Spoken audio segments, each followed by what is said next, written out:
Bonjour les amis, je présume que tous vous avez eu au moins une fois dans votre carrière le privilège d'être traité de fasciste, de raciste, de nazi, d'extrême droite, de haineux, par des gens qui par ailleurs avaient un rictus de haine sur le bord de la bouche.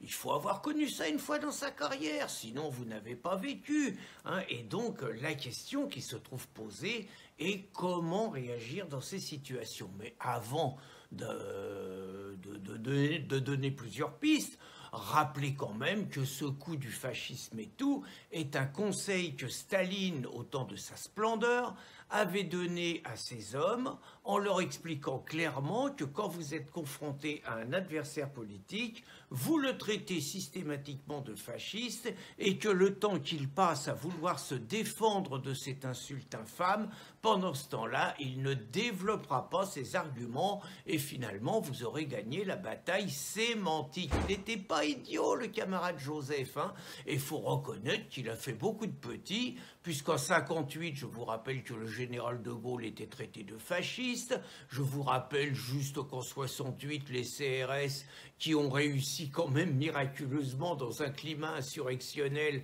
à faire en sorte qu'il n'y ait très peu de victimes, hein, les CRS se faisaient traiter de SS et que maintenant c'est l'argument classique qui vise tous ceux qui veulent protéger leur pays, tous ceux qui aiment leur pays, tous ceux qui aiment sa civilisation, son identité, tous ceux qui refusent l'immigration, tous ceux qui refusent l'islamisation de leur pays sont naturellement systématiquement nazifiés, y compris quelqu'un de confession israélite, quelqu'un de confession juive comme Éric Zemmour, s'est vu accusé par Yannick Jadot d'être le juif de service, et quand il parle d'une vision particulière de l'histoire, il se fait traiter lui aussi quelque part de nazi. Il réussit à traiter donc un juif de nazi. C'est pour vous dire jusqu'où le délire et jusqu'où la folie peut aller. À part ça, quand vous êtes confronté à cette situation, qu'est-ce qu'il faut faire?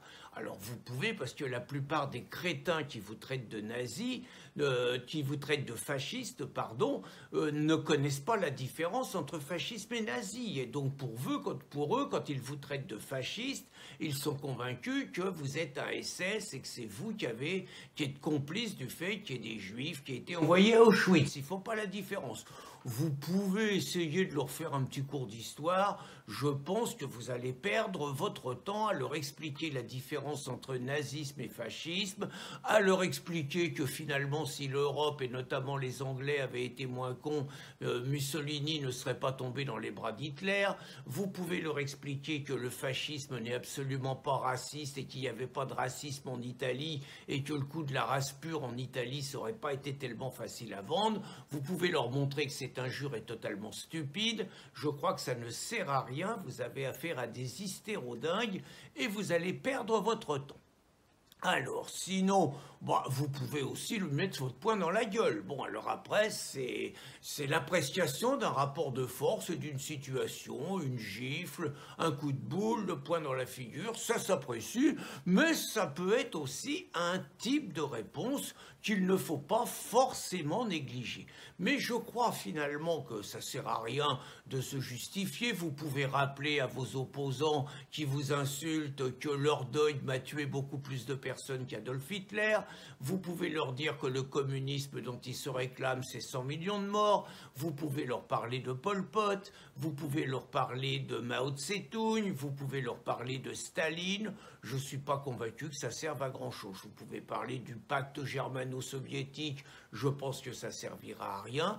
Donc finalement, en m'interrogeant, en approfondissant les choses, je pense que la meilleure réponse qui les désarçonnera le plus, quand ils vous crient « fasciste » ou « facho », c'est « oui, et alors, quel est le problème ?»